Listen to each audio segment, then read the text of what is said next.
사형수들만 수감하는 교회에서 오랫동안 교도관으로 사역했던 박효진 장로님 간증을 우리가 다 같이 수련회에서 들어봤어요.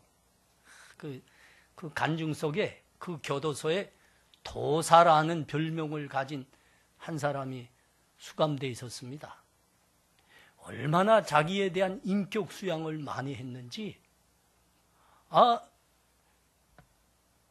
누가 인격적인 모욕을 해도 다 웃어준답니다.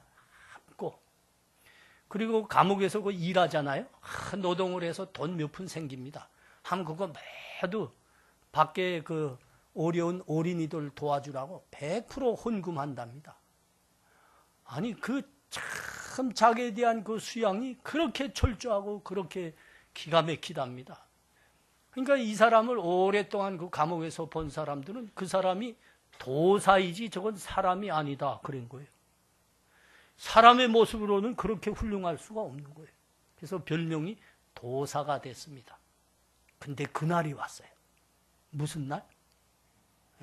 형 집행하는 날.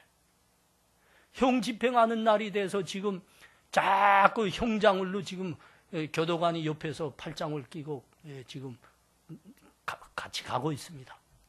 근데 자기 발로 일어 못 서는 거예요. 그 도사께서. 그 두려움 때문에 질질 끌려오는 겁니다. 그러고 그 사람들이 눈앞에 형 집행장의 사람들이 딱 보이자마자 욕설과 저주를 퍼붓기 시작합니다.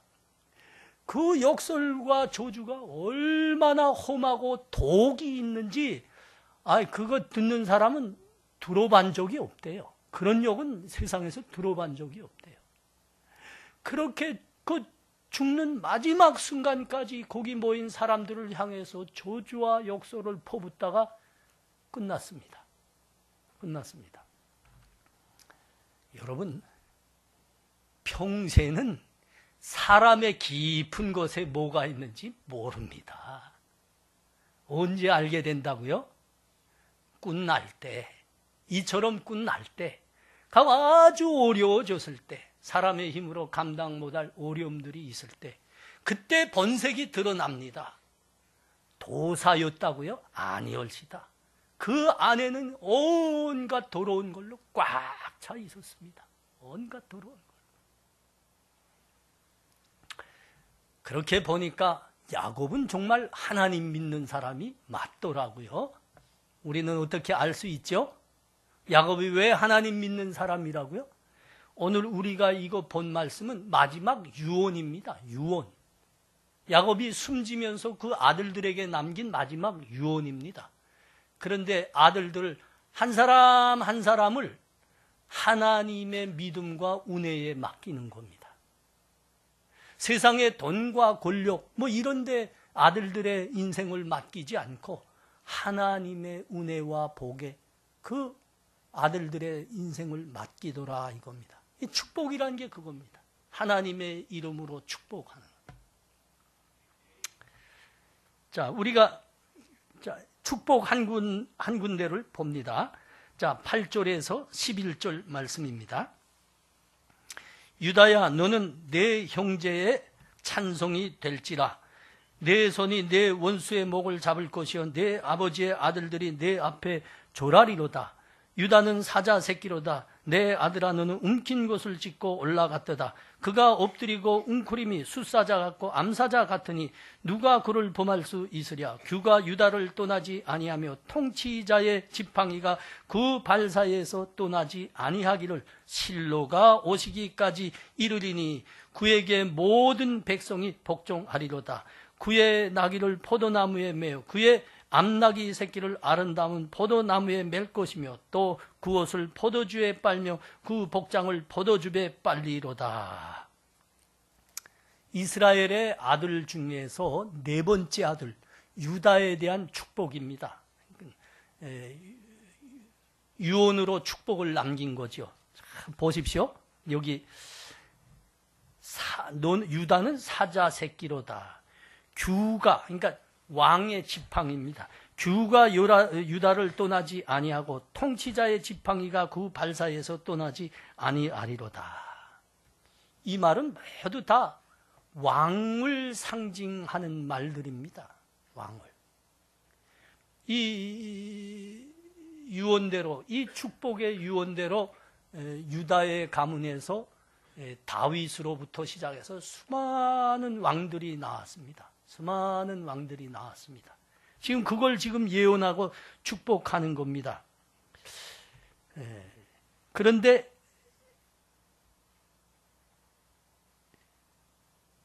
이건 아주 작은 것들입니다. 무슨 말씀이 있습니까?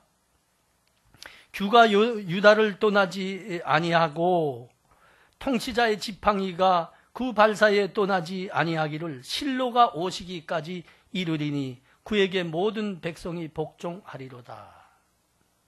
실로란 말은 쉼을 말하는 거고 평화를 말하는 거고 번영을 말하는 겁니다.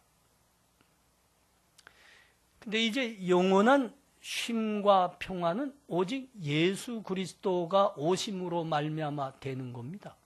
이 실로가 오기까지 하리로다. 이 말씀은 그 말씀인 겁니다. 그러니까 유다 지파를 통해서 그리스도 예수 그리스도가 오시게 된다는 겁니다. 아니 축복 중에 이런 축복이 있을까요? 여러분 상상해 보세요. 축복 중에 이런 축복이 있을까요? 성자 하나님이 유다의 지파를 통해서 그 후손들을 통해서 오신답니다. 이런 축복이 어디 있습니까? 유다는 뭐가 특별할까요? 유다는 무슨 자격이 있으며 무슨 공로를 세웠을까요? 아니 어떻게 돼서 예수 그리스도가 유다 지파를 통해서 온다는 것입니까? 아니 유다는 도대체 무슨 특별한 사람입니까? 여러분 어떻습니까? 유다에게 뭐가 특별했을까요? 여러분이 대답 못할 줄 알았습니다. 대답할 수가 없죠? 특별한 거 없기 때문입니다. 세운 공로도 없어요. 오히려 유다는 한심하기 짝이 없는 사람입니다. 왜 한심합니까? 유다는 이 유다 다음에 모든 아들들의 이름이 기록되는데 그 아들들이 어디서부터 출발하는가 하면 그의 며느리 다말에서 출발한 겁니다. 시아버지가 되는 유다가 며느리 다말을 보낸 겁니다. 이게 유다 지파의 아들들의 시작입니다. 자격이 있어요? 왜 대답 안 해요? 한번 제가 다른 질문 해볼까요? 여러분의 집에서 시아버지가 며느리를 범하는 일이 있는다 하면 그거 부끄러워요? 어때요? 그렇죠. 질문이 그렇게 가야 여러분이 대답을 안 해서 내가 할 수 없어요. 질문이 그렇게 가야지. 사실대로 가요. 끔찍한 거예요. 부끄러운 거예요. 유다는 원래 그런 사람이에요. 그런데 그에게 지금 하나님의 축복이 임하기 시작하는 겁니다. 실로가 오시기까지.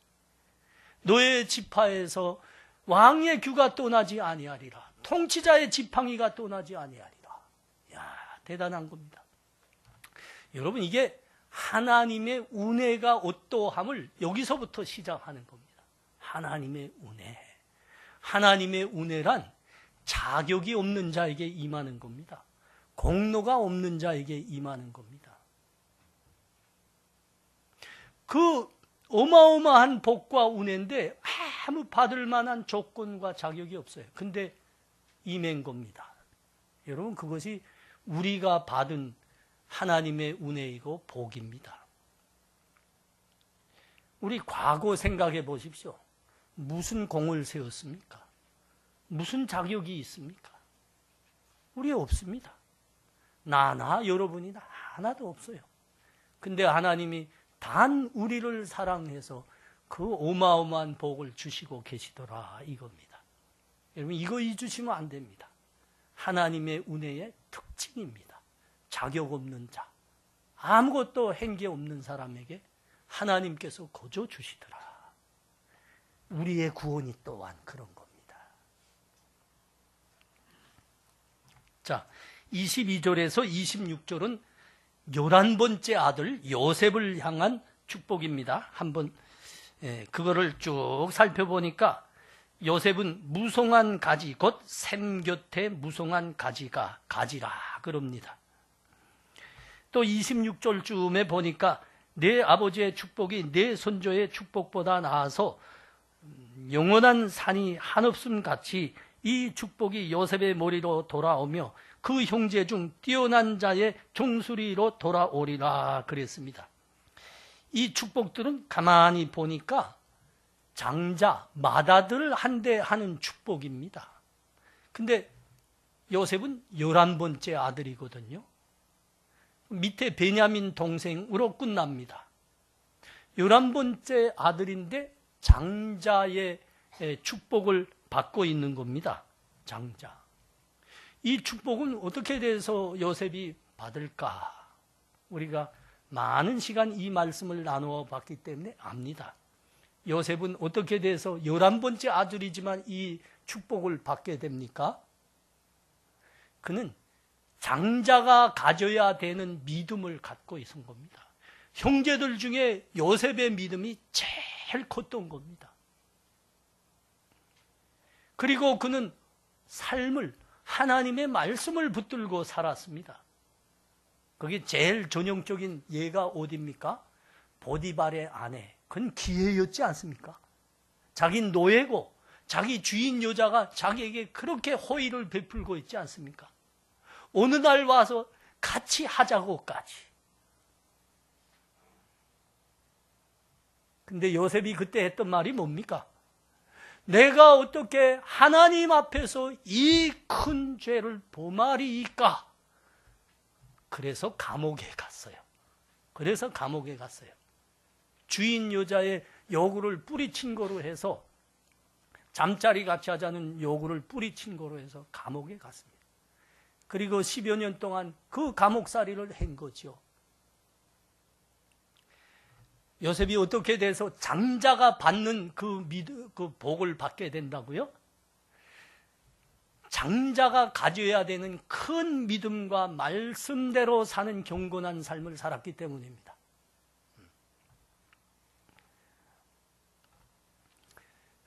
세상과 다른 겁니다. 믿음으로 사는 우리의 삶은 세상과 다른 겁니다. 여러분, 세상에서는 누가 훌륭하게 됩니까? 세상에서는 누가 훌륭해요? 재벌 총수는 누가 됩니까? 재벌의 아들이 되죠. 아버지 잘 만나야 돼요. 자기가 어떤 삶을 살았는지 아무 관계가 없습니다. 대통령은 누가 됩니까? 우리가 이제 많이 거쳐놨지만 대통령은 그 딸이 되더라고. 그게 무슨 끔찍한 일입니까? 여러분, 하지만 이게 세상. 이게 세상 일이라고. 이 세상에는 자기가 훌륭한 게 아니고 아버지 잘 만나야지 잘 되더라 이거예요. 김유종이가 왜 김용남이보다 세요? 애비 잘 만난 거지. 애비. 내가 확언컨대 여러분 김여정이하고 한번 대화해봐요. 잽이 안 될걸요? 여러분이 훨씬 지식이 많고 훨씬 인간 지혜가 풍성할걸요? 걔한테 무슨 지식이 있고 걔한테 무슨 지혜가 있고 걔한테 무슨 능력이 있겠어요? 조그만 예민해한나. 그러나 걔가 세요? 왜 세요? 다 같이 말해봐요. 걔가 왜 세요? 애비 잘 만났다. 애비 잘 만났다. 여러분, 이게 세상법이죠. 그러나 믿음의 사람들의 법은 이거하고 다릅니다. 여러분, 누가 장자의 축복을 받습니까? 큰 믿음을 가진 사람이 받습니다. 말씀대로 사는 사람이 받습니다. 이게 11번째 형제이지만 요셉이 받는 축복입니다. 여러분, 그래서 우리는 똘 거 없어요. 종금자매고 꼼뻑꼼뻑 할 거 하나도 없어. 하나도 없어. 우린 믿음 붙들고 말씀대로 경건하게 살면 하나님이 주시는 거야. 아멘입니까? 아멘입니다. 그래서 우린 당당하고 우린 감사해요. 자, 그 다음에 또 야곱이 모든 형제들 빼놓지 않고 다 축복했습니다. 다 축복했습니다. 그런데 그 모든 축복 12 아들들 놓고 다 축복했는데 그 축복들을 가만히 살펴보니까 아주 특별한 축복이 있습니다. 아주 특별한 축복이 있습니다. 그게 장자 루벤을 향한 축복이고 둘째 시몬과 셋째 레위를 향한 축복입니다. 자, 루벤 향한 축복 한번 봐요. 3절과 4절인데 루벤아 너는 내 장자요 내 능력이요 내 기력의 시작이라 위풍이 월등하고 권능이 탁월하다마는 물의 구름 같은 주 너는 탁월하지 못하리니 내가 아버지의 침상에 올라 더럽혔음이로다. 그가 내 침상에 올랐었소다. 루벤은 장자라 합니다. 그래서 그의 능력이 탁월하다 합니다. 위풍이 월등하다 합니다. 이건 장자가 원래 갖고 나오는 그런 장자의 권리입니다. 권리입니다. 그런데 그를 향해서 이런 유언을 남깁니다. 너는 탁월하지 못하리라. 너는 탁월하지 못하리라. 장자의 축복을 잃게 되리라. 그 이유가 뭐죠? 내가 아버지의 침상을 더럽혔도다. 그럽니다. 더럽혔도다. 우리가 다 아는 대로 소모와 같이 하지 않았나요? 소모. 자, 둘째와 셋째 시몬과 레위에 대한 축복입니다. 5절에서 7절 보십시오. 시몬과 레위는 형제요 그의 칼은 폭력의 도구로다. 내 호나 그들의 모의에 상관하지 말지어다. 내 영광과 그들의 집회에 참여하지 말지어다. 그들이 그들의 분노대로 사람을 죽이고 그들의 혈기대로 소의 발목 힘줄을 끊었음이로다. 그 노여움이 혹독하니 저주를 받을 것이며 분기가 맹렬하니 저주를 받을 것이라. 내가 그들을 야곱 중에서 나누며 이스라엘 중에서 흩으리로다. 그들은 우리가 다 알고 있는 대로 폭력을 휘두른 사람 아닙니까? 세겜송의 사람들을 다 살육한 사람들 아닙니까? 혈기대로 너는 너의 분노대로 혈기대로 한 사람들이다. 그러므로 너희는 저주를 받으리라 그럽니다. 너희는 이스라엘 중에서 흩어지리라 그럽니다. 근데 이게 무슨 말 속에 이게 끼어 있다고요?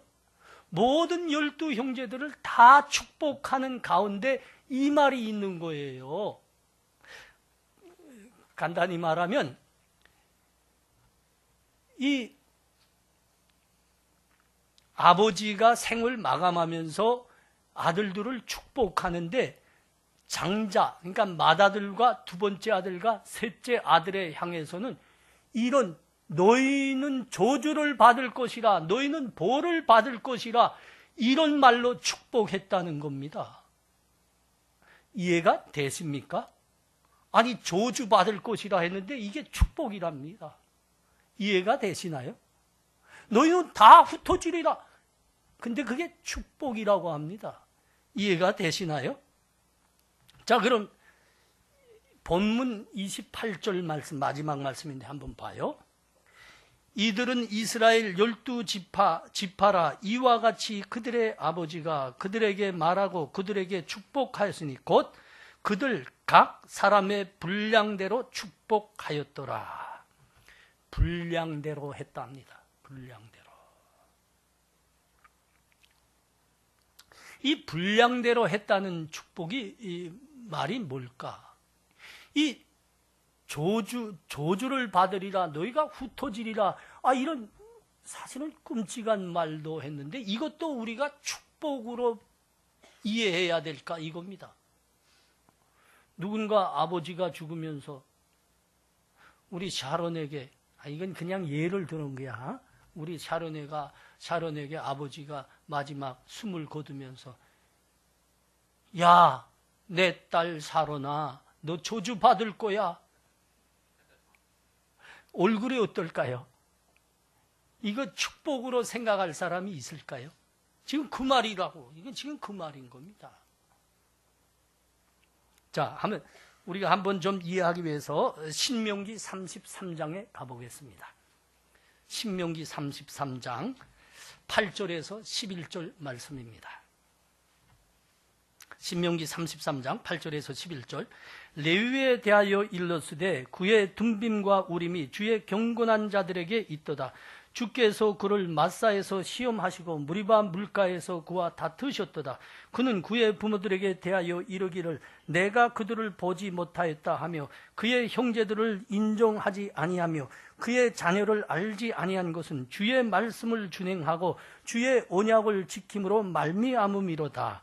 주의 법도를 야곱에게 주의 율법을 이스라엘에게 가르치며 주 앞에 분향하고 온전한 번제를 주의 제단 위에 드리리로다. 여호와여 그의 재산을 풍족하게 하시고 그의 손의 일을 받으소서. 그를 대적하여 일어나는 자와 미워하는 자의 허리를 꺾으사 다시 일어나지 못하게 하옵소서. 요거는 모세가 이스라엘 그 사람들을 다 애굽에서 이렇게 인도해서 가나안 땅 앞에까지 이르러서 죽으면서 너희가 이제 가나안 땅에 들어가서 이러이러한 축복을 받게 될 거라 이렇게 죽으면서 레위 지파에게 한 축복입니다. 레위 지파에게. 근데 이 모세의 축복은 야곱의 축복의 연장선입니다. 야곱의 축복의 연장선입니다. 레위 지파가 어떤 축복을 받았습니까? 하나님의 제사장의 지파로 너희가 이제 살리라 그랬습니다. 하나님께 제사 드리고 하나님의 율법을 전하는 그 제사장 지파로 살게 되리라 한 겁니다. 여러분, 이거는 대단한 축복이에요. 너희가 이 축복을 받음으로 말미암아 세상 물질 중에는 기업이 없으리라 그랬습니다. 그래서 레위 사람들한테만은 이스라엘이 가나안 땅을 점령한 다음에 레위 사람들한테는 땅이 분배되지 않았습니다. 땅이 분배되지 않았어요. 지금으로 말하면 통장 하나도 없게 했어요. 통장 하나도 없고 돈도 하나도 없는 거예요. 너희는 오직 레위 하나님의 제사장의 지파로 살라 그러셨어요. 그러면서 하나님이 여기에 딱 한마디 보태줬습니다. 너희한테는 그러므로 제사장 지파로 살아야 되기 때문에 분깃이 없으리라, 기업이 없으리라. 그러나 나 여호와 하나님이 너의 기업이 되리라 하셨어요. 이게 레위 지파가 받은 영광이요, 이게 그들이 기업입니다. 축복입니다. 이해가 잘 안 되죠? 이게 무슨 말인지 이해가 잘 안 되죠. 한 5년 6년 됐나요? 한 5년 6년 된데 우리 청년들 중에 아마 외대에 다니는 학생일 거예요. 이 청년 하나가 교수님이 내준 레포트를 썼어요. 근데 그 레포트 제목이 뭐냐면 우리나라에 존재하는 직업들에 대해서 조사해오라 하는 레포트였습니다. 그래서 그 청년이 한 달 동안 조사하고 뭐 참고서 보고 뭐 그랬어요. 그래서 쭉 해왔어요. 그래서 점수 잘 맞았다네요. 목사님한테 그 사실을 알려주는 거예요. 근데 목사님, 참 알지도 못하고 희한한 직업들이 뭐 어마어마하게 많아요. 아이, 그럼 많지. 얼마나 자유롭고 다양한 나라냐. 많지. 근데 목사도 직업입디다 그렇더라고요. 목사도 직업이더래요. 그 세상에서 이렇게 직업을 쫙 정리한 거 보니까 목사도 직업입니다. 셀 수 없이 많은 직업이 있었는데 목사가 직업이긴 직업인데 마지막으로 두 번째 차지했대요. 그러니까 마지막으로 세상 사람들이 보는 안목으로는 목사 자리가, 목사하는 일이 세상에서 두 번째로 나쁜 거더래요. 왜 나쁘다고 했을까요? 세상 사람들은 딴 걸로 캐지 않습니다. 삼손 가면 왜 좋다고 해요? 이전 이해했죠? 네. 세상 사람들이 왜 목사 직업을 제일 마지막 두 번째로 낳나 하면, 목사의, 우리나라에 존재하는 목사들의 이제 월급을 다 조사해 보니까 마지막으로 두 번째로 한심하더라 이거예요. 세상은 그렇게 생각합니다. 그러나 우리 목사들 자신은 전혀 그렇게 생각 안 합니다. 여러분, 그 목사님들의 자녀들의 이름을 한번 조사해 한번 보시렵니까? 뭐 딴 거 없어요. 우리 주송이는 왜 주송이라고 했을까요? 우리 주한이는 왜 주한이라 했을까요? 우리 효기 형제 한번 대답해 봐요.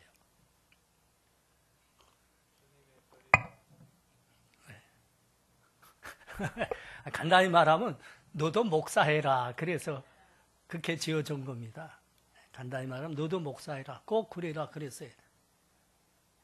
아니, 목사님 참 미련하네요. 어떻게 그 가난을 자녀들한테 대물림 하려고 그런 미련한 짓 했습니까? 공부 열심히 시켜서 사법고시 보든가 의사 되게 해야지. 안 해요. 여러분, 이건 해본 사람만 알아요. 목사를 해본 사람만 알아요. 그래서 여러분, 목사들이 자녀들에게 주는 그 이름을 자세히 보십시오. 다 특이합니다. 특이해요. 거기엔 대부분이 나처럼 목사가 되거라, 이런 부탁이 있습니다. 해본 사람이 한다니까 여러분, 가장 영광되게 생각하는 겁니다. 가장 감사하게 생각하는 겁니다. 그러므로 내 자식도 이 영광을 이어받아라 그러는 겁니다. 레위 지파가 그 축복을 받은 거예요. 레위 지파가 그 축복을 받은 겁니다. 이게 여러분 반응 안 하니까 내가 대단히 섭섭해요. 해본 사람이 안다니까 이거 진짜 목사 해본 사람만이 알아요. 우리 박 강사님이 이제 여러분 기도 많이 해주세요. 결혼하시고 자녀 나면 나도 분명 그렇게 기도해요. 특별하게 지을 겁니다. 분명 어렵게 사시지만 자기 자식도 그렇게 할 겁니다. 딸은 잘 모르겠는데 아들은 반드시 그렇게 이름들 주더라고요. 기도 많이 해주셔야 돼요, 여러분. 기도 많이 해. 아니, 잘하셔야 돼. 이상하게 우리 강도사님 가난하게 사시는데 그 자식은 가난하게 살지 말게 하옵소서. 그렇게 하면 이름이 그렇게 안 나올 수 있어요.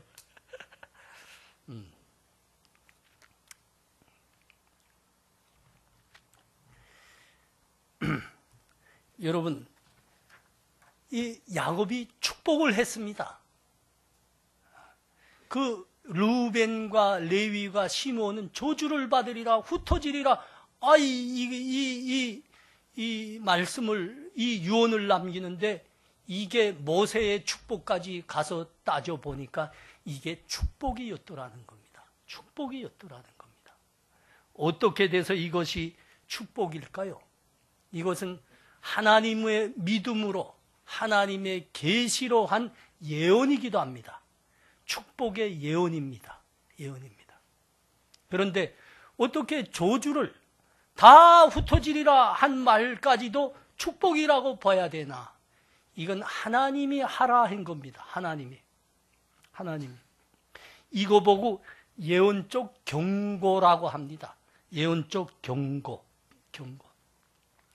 이 말을 반드시 너희가 잊지 말고 마음에 새겨서 이대로 살고 이 죄를 다시는 반복하지 말아서 너희는 하나님께로 꼭 다시 돌아오거라. 그래서 하나님의 은혜와 복 가운데 다시 살거라. 하나님 축복하심을 받게 되리라. 그겁니다. 예언적 경고입니다. 그래서 축복입니다. 축복. 아주 그 귀한 분 있죠? 존 칼빈. 존 칼빈. 종교개혁자입니다. 아주 위대한 신학자입니다. 이 존 칼빈이 이 부분에 대해서 이거를 이렇게 해석했습니다. 한번 들어보십시오. 아주 재미나요. 하나님이 그들에게 내리는 초벌은 비록 그것이 수치와 창피의 계기가 되는 것이 사실이지만 그것은 그들을 다시 은혜와 복으로 인도하시려는 것이다. 하나님께서 우리의 범죄를 보고도 못 본 척 하신다면 그들은 자신들의 악에 빠지며 숨겨진 독이 마침내 존신을 파괴하고 부패하게 할 것이다. 하나님은 우리를 내버려 두지 아니하시고 처벌함으로 더더욱 축복하신다. 질병, 가난, 기군, 헐벗음, 그리고 사망마저도 우리의 구원을 조장하는 한 그것들을 당연히 축복으로 받아들여야 할 것이다. 이해하셨나요? 이게 조금 좀 내가 쉽게 말하겠습니다. 우리가 믿음의 사람일지라도 우리의 육신이 연약함으로 말미암아 우리의 삶 가운데 죄를 범할 수 있다는 겁니다. 잘못할 수 있다는 겁니다.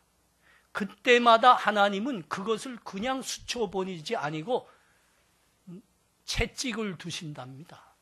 징계하신답니다. 그래서 다시 하나님의 뜻을 깨닫게 하고 믿음으로 돌아오게 해서 하나님의 축복을 받게 하신다는 겁니다. 여러분, 이것이 우리가 삶에서 당하게 되는 질병, 고난, 어려움, 이 가운데 있는 하나님의 뜻인 겁니다. 하나님의 뜻. 이것을 통해서 종래는 하나님이 하나님께로 다시 우리를 돌아오게 하고 하나님의 복을 종래는 다시 받게 하시겠다는 겁니다. 하나님이 아버지시기 때문입니다. 아버지시기 때문입니다. 히브리서 12장 4절에서 8절 말씀은 이것을 아주 잘 말씀하고 있어요. 한번 봐요. 히브리서 12장 4절에서 8절. 너희가 죄와 싸우되 아직 피 흘리기까지는 대항하지 아니하고 또 아들들에게 권하는 것 같이 너희에게 권면하신 말씀도 잊었도다. 일러스되 내 아들아 주의 징계하심을 경히 여기지 말며 그에게 꾸지람을 받을 때 낙심하지 말라. 주께서 그 사랑하시는 자를 징계하시고 그가 받아들이시는 아들마다 채찍질하심이라 하였으니 너희가 참음은 징계를 받기 위함이라. 하나님이 아들과 같이 너희를 대우하시나니 어찌 아버지가 징계하지 않는 아들이 있으리요. 징계는 다 받는 것이거늘 너희에게 없으면 사생자요 친아들이 아니니라. 참 귀한 말씀이죠. 귀한 말씀입니다. 칼빈이 잘 우리에게 해석해 준 대로 우리가 믿음의 사람이지만 가난하게 살 수도 있습니다. 병에 걸릴 수도 있습니다. 어려움을 당할 수도 있습니다. 어때는 감당 못한 환난에 처할 때도 있습니다. 그러나 진실로 우리가 하나님을 붙든 믿음을 가진 사람이라고 하면, 그러므로 하나님께서 우리의 아버지시라고 하신다면 그거는 맞답니다. 맞답니다. 하나님께서 우리를 징계하시는 거랍니다. 우리에게 채찍을 두신 거랍니다. 그걸 통해서 우리의 잘못이 무엇인지, 하나님의 마음과 뜻이 무엇인지 깨달으라는 겁니다. 그래서 다시는 거기에 서지 말고, 그 죄악에 서지 말고 돌이켜서 하나님께 돌아오라는 겁니다. 그래서 아버지가 주시는 그 복과 은혜를 다시 받으라는 것이랍니다. 우리에게 질병이 간혹 있게 되고, 믿음의 사람들인데 가난하게도 되고 어려움을 당하게도 되고, 그런 하나님의 징계라는 하는 겁니다. 징계라는 겁니다. 여러분, 이렇게 한번 좀 생각해 보시면 좋을 것 같아요. 여러분, 맞으면 아멘하고 맞지 않으면 가만히 있어요. 여러분, 하나님 믿으십니까? 하나님이 여러분의 아버지라는 사실을 믿으십니까? 여러분, 다음 질문입니다. 그런데 나에게 아무 일이 없어요. 그냥 난 돈도 잘생기고 사는 것도 편안하고 뭐 그냥 잘 돼. 근데 내 삶은 말이죠, 음란합니다.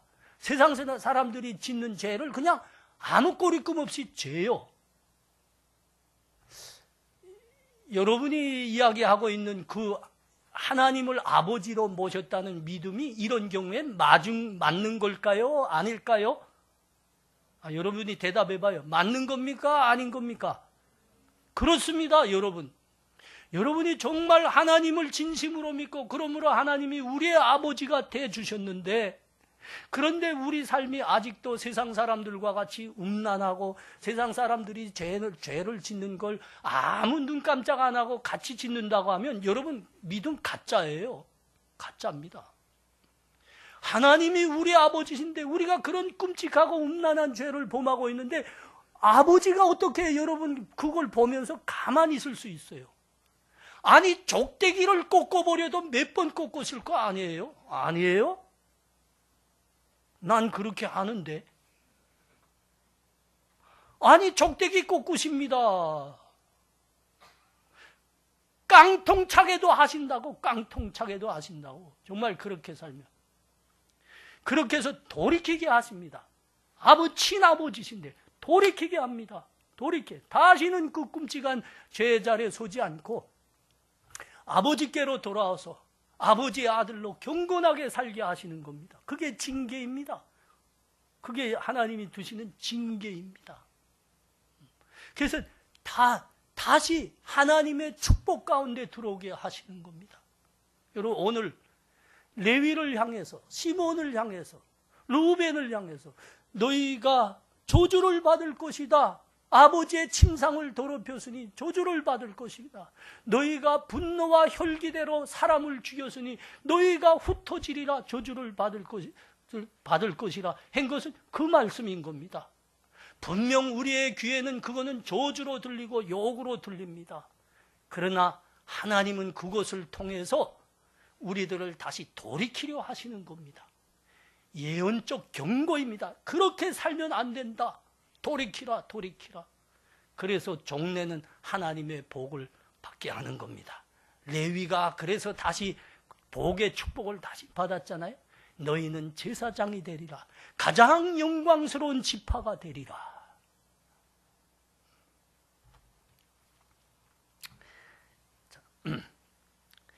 사무엘하에 한번 가보겠습니다. 사무엘하 16장 1절과 22절입니다.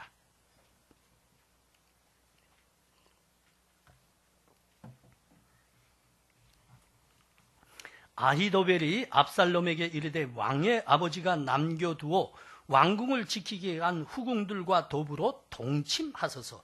그리하면 왕께서 왕의 아버지가 미워하는 바 됨을 온 이스라엘이 들으리니 왕과 함께 있는 모든 사람이 힘이 더욱 강하여 지리이다 하니라. 이에 사람들이 압살롬을 위하여 옥상에 장막을 치니 압살롬이 온 이스라엘 무리의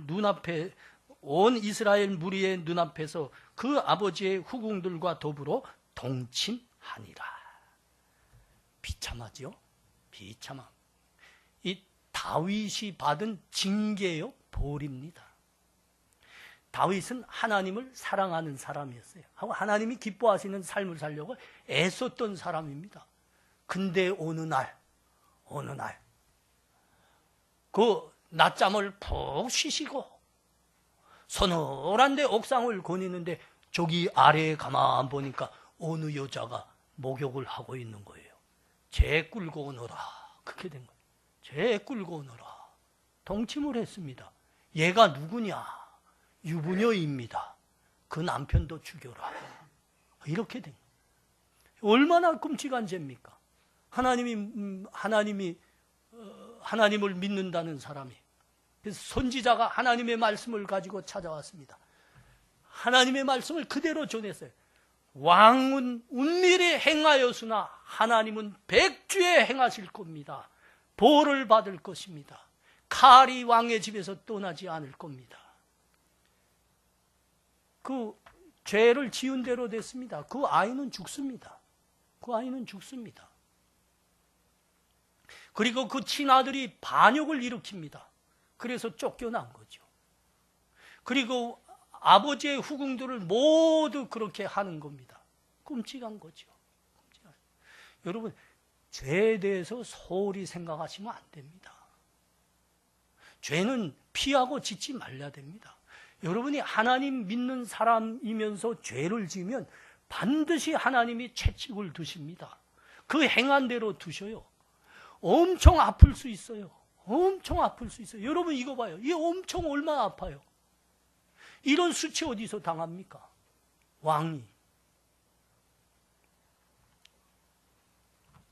그러나 여러분, 오늘 말씀은 여기에 포인트가 가 있지 않아요. 다른 데 가 있습니다. 우리 한번 그거 보셔야 됩니다. 요거 놓치지 마셔야 됩니다. 자, 3하 16장 5절에서 12절을 봅니다. 5절에서 12절. 다윗 왕이 후비림의 이름에 거기서 사울의 친족 한 사람이 나오니 게라의 아들이여 이름은 시므이라. 그가 나오면서 계속 조주하고 또 다윗과 다윗 왕의 모든 신하들을 향하여 돌을 던지니 그때 모든 백성과 용사들은 다 왕의 좌위에 있더라. 시므이가 조주하는 가운데 이와 같이 말하니라. 피를 흘린 자요 사악한 자요 가고라 가고라. 사울의 족속의 모든 피를 여호와께서 내게로 돌리셨도다. 그를 이어서 내가 왕이 되었으나 여호와께서 나라를 내 아들 압살롬의 손에 넘기셨도다. 보라, 너는 피를 흘린 자이므로 화를 자초하였느니라 하는지라. 스루야의 아들 아비새가 왕께 여짜오되 이 죽은 개가 어찌 내 주 왕을 조주하리까? 청하건대 내가 건너가서 그의 머리를 베게 하소서 하니 왕이 이르되 스루야의 아들들아 내가 너희와 무슨 상관 있느냐? 구가 조주하는 것은 여호와께서 그에게 다윗을 조주하라 하심이니 내가 어찌 그리하였느냐 할 자가 있겠느냐. 또 다윗이 아비새의 모든 신하들에게 이르되 내 몸에서 난 아들도 내 생명을 해하려 하였거든 하물며 이 베냐민 사람이랴. 여호와께서 그에게 명령하신 것이니 그가 조주하게 버려두라. 혹시 여호와께서 나의 원통함을 감찰하시리니 오늘 그 조주 때문에 여호와께서 손으로 내게 갚아주시리라 하고. 여러분 어때요? 우리가 눈여겨봐야 될 말씀은 여기에 있습니다. 믿음의 사람입니다. 그러나 연약해서 죄를 지을 수 있습니다. 그 죄에 대해서 아버지 하나님은 징계의 채찍을 두셨습니다. 그때 우리가 징계의 채찍 앞에서 우리가 어떤 태도를 가지겠는가? 어떤 믿음으로 설 것인가? 이겁니다. 다윗이 뭐라 그럽니다. 이게 아주 현장에서 들으면 아이고 이건 참을 수 없는 모욕입니다. 내가 피를 흘렸으니 내가 그걸 당하리라. 이 조주를 받은 자여 사악한 자여 더러운 자여 조주를 받을지어다. 아니 이게 막 쫓아오면서 건부레기를 이 다윗에게 뿌려가면서 이 조주와 욕설을 해댑니다.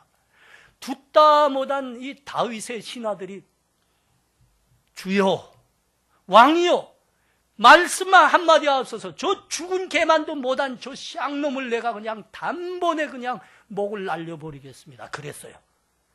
다윗이 하는 말이 뭐이라고요? 내가 죄를 지었으니 하나님이 저를 통해서 나를 조주하고 욕하라 하시지 않았으면 저 일이 왜 있겠느냐? 나더라 조주하게 나더라. 하나님이 하신 일이다. 내가 오직 바라보는 것은 하나님의 긍휼하십니다. 하나님이 어쩌면 나를 용서하실까? 그것뿐이다. 여러분 어때요? 이게 믿음입니다. 우리가 삶에서 환난 당할 수 있어요. 뜻하지 않은 당황함을 당할 수 있고 억울함을 우리가 쓸 때도 있어요. 그러나 여러분 믿음의 사람은 그 가운데 하나님의 뜻이 있음을 보아야 됩니다. 하나님의 뜻이 있음. 불평하지 마십시오. 오히려 감사하십시오. 아버지가 나 사랑하시느나. 아버지가 나 그냥 내버려 두지 않느나. 여러분 하나님 믿지 않는 사람은 이런 감각이 없어요. 아무리 죄를 짓는데도 아무 감각 없어요. 지으면 지을수록 재미난 거예요. 지으면 지을수록 재미나요. 이 여자 다쳐보고 아무 일도 없는데 저 여자도 다쳐보고, 이 총각 한 대 집착거려보고 저 총각 한 대 집착거려보고, 이런 도둑질 해보고 저런 도둑질 해보고, 아무 감각 없어. 아무 감각 없어. 왜 감각이 없어요? 하나님이 그와 상관이 없는 분이기 때문입니다. 돼지가 어떻게 그렇게 편안한 겁니까? 돼지가 어떻게 다음 날을 예측할 겁니까? 그냥 오늘이 마냥 좋습니다. 그냥 주는 대로 먹고 살 피덩피덩 쪘는데 다음 날 아침이 돼서 끌려가는 겁니다. 몰라요, 돼지는. 이게 믿음이 없는, 하나님 모르는 사람들의 감각입니다. 우리는 안 그래요. 우리는 안 그래요. 죄를 지으면 찔려야 됩니다. 하나님께서 채찍을 드시면 그 앞에 무릎을 꿇으셔야 됩니다. 감사하십시오. 아버지가, 하나님이 내 아버지 맞습니다. 하나님, 나 회개합니다. 돌이키게 하옵소서. 경건하게 살게 하옵소서. 여러분, 오늘 말씀이 우리들에게 하시는 말씀입니다. 이 믿음으로 돌아오시고 성숙한 믿음 되시기 바랍니다. 기쁠 때나 어려울 때나 늘 감사하십시오. 늘 감사. 하나님이 여러분의 아버지라는 사실 절대 잊지 마십시오. 기도합니다. 이 시간 기도할 때 우리 이렇게 한 가지 가지고 기도하겠습니다. 하나님이 우리를 사랑하시는 아버지이신 줄 우리가 믿습니다.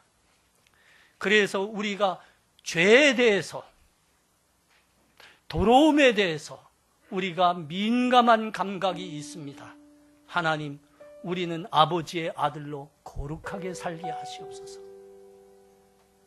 죄를 짓지 않고 아버지의 자녀로 거룩하게 살게 하시옵소서. 하나님이 우리의 죄와 잘못에 대해서 채찍을 두실 때 불평하고 달아나지 않고 감사하며 하나님 앞에 다시 돌아오는 우리 성숙한 믿음 되게 하옵소서. 우리 그렇게 기도하겠습니다. 우리 간절히 기도합니다. 하나님 아버지 감사합니다. 하나님이 나의 아버지십니다. 아버지시기에 우리가 세상 죄악과 멀리합니다. 설사 우리들에게 잘못이 있고 죄를 지었다 할지라도 그에 대한 아픔이 있습니다. 하나님 징계하실지라도 감사함이 있습니다. 오 하나님, 우리의 믿음이 성숙하게 되게 하시옵소서. 그래서 하나님의 그 징계 앞에서도 감사하며 다시 회개하고 돌아오는 우리 멋진 믿음이 되게 하여 주시옵소서. 그래서 하나님의 아들과 딸로 삶으로 기억이 하나님께서 우리를 위해서 주시고자 하시는 그 은혜와 복들이 우리 삶에 가득가득 넘쳐나게 하시옵소서. 감사합니다. 예수님 이름으로 기도합니다. 아멘.